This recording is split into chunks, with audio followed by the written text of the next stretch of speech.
finally, we have the main event of the night, which of course isn't the WWE Championship because we're in 2012 and apparently you don't do that anymore. John Cena versus John Laurinaitis. And Ugh, uh funny match. I'll give them credit for it. I underwhelming. I laughed during the match, but I mean it was obvious that they were going to do that. You can't have him actually wrestle John Laurinaitis the whole time because John Laurinaitis looks like a jackass, and that would make John Cena look like shit, especially when he wrestles Brock Laurinaitis the month before that. Brock Laurinaitis, I like that. Did I just say Brock Laurinaitis? Yes, you did. Brock Lesnar. That'll be hilarious. Somebody, I am the general manager of Monday Night Raw, and I believe in people power. F5! I am an ass kicker. Somebody watching this right now needs to make a mock-up of John Laurinaitis' head on Brock Lesnar's body and send it to Smark and I'll put it on the next fucking episode. And if you want Uh, to show a picture of your dick, then send that to Smark Out Moment as well. That just goes in Tony's personal collection. It won't get shown anywhere. so for some reason, Brock Lesnar can't win, but John Laurinaitis can. Brock Laurinaitis would kind of go out 50-50, I guess. They'll cause the whole self-destruction of humankind. This match was just, I just can't stand Laurinaitis. Really? Everyone's praising how great he is as a heel. I just can't stand him, period. Because he's just the same crappy bland face that he was. He screams like me too much. You know, in this match he screams, "Oh look, I'm working hard." Oh, fuck off. Well, see, I thought that it was funny, not to the level that they thought it would be funny, but the funniest part out of all of it, I thought, was the guy in the front row who was super fucking into the match. And there's going to be a picture of him on this part because I just had to do it. Uh, when they did the inevitable, and after all the antics go by, Big Show comes out, and it's a 3 minute stall until he punches John Cena when it was clearly obvious that he would do it in the first Who place. said that was gonna happen? This guy. Yeah, it's just, I mean, you get somebody like Big Show coming out like that, and you know that WWE is going to throw you a swerve like that. Yeah, but it wasn't even a swear, it was just bollocks. Yeah, but at least it makes sense storyline wise to an extent. They had the backtrack and everything, but when that happens, though, the most entertaining part of the entire match happens where the guy in the front row is he's going nuts on par with the "It's still real to me, damn it" guy. He's just so Yeah. into it. Why, Big Show?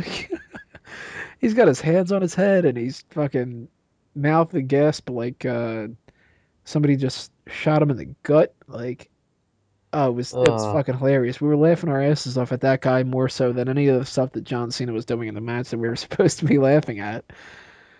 Uh, I suggest if anybody doesn't have the time to watch the whole match, to just cut to right to the end and just pay attention to the guy in the John Cena shirt because that's the highlight. Uh, I don't want to see these two feud. They're gonna do it, obviously. They already announced the match, but Cena and Big Show isn't something I'm interested in seeing. And I didn't even want Big Show to turn heel. I wanted him to stay as a face, just because Big Show as a heel can be good, but at the same time, Big Show as a heel tends to lose in very stupid ways. So I don't know. yeah, it was one of those where it made sense booking wise, but still didn't have much sense to it. You know, where does she put the booze after he gets done for it? You know, just say meh.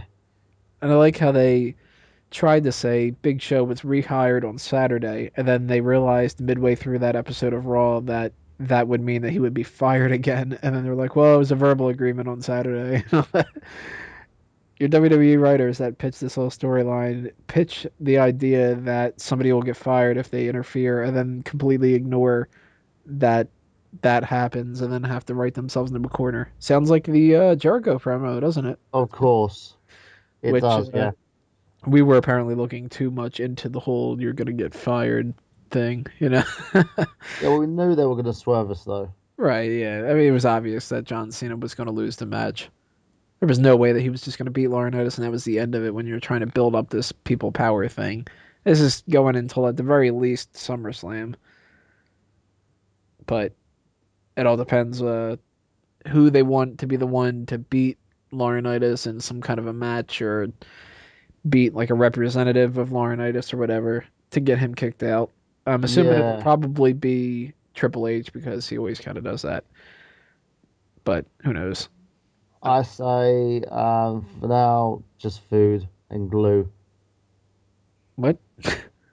That's what John Laurinaitis' career should be: food and glue. He's like Uh, a horse that needs to be put down. well, that's I guess all we got to talk about for Over the Limit. Not too much else going on. I thought it was some good parts, some bad parts. Doesn't match up to Extreme Rules. What would you rate this pay-per-view then? I gave it a two. Two count near fall. Kind of the meh. I'll give it a 3, just because the fact you had some solid matches, even though they didn't know what they were doing with it.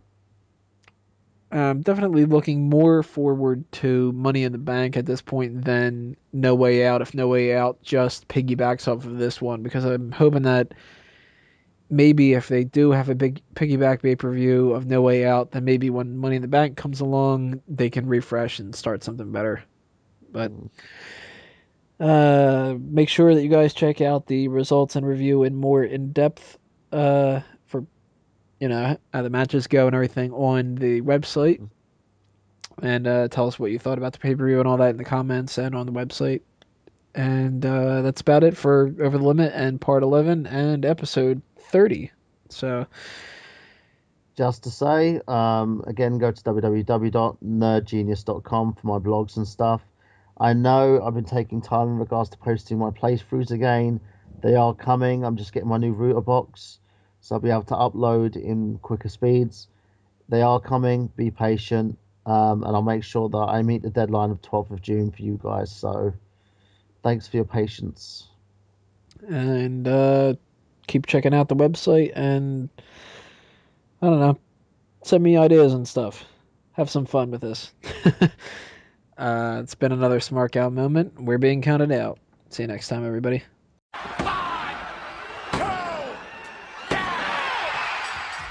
If you close the show with an outro, then you'll feel the same. WWE pay-per-views are similar to TNA. The championships are really lazy and the feuds are crap. And the booking committee books out of their ass. They book out of their ass. They book out of their ass. For those wondering, that was supposed to be Christian.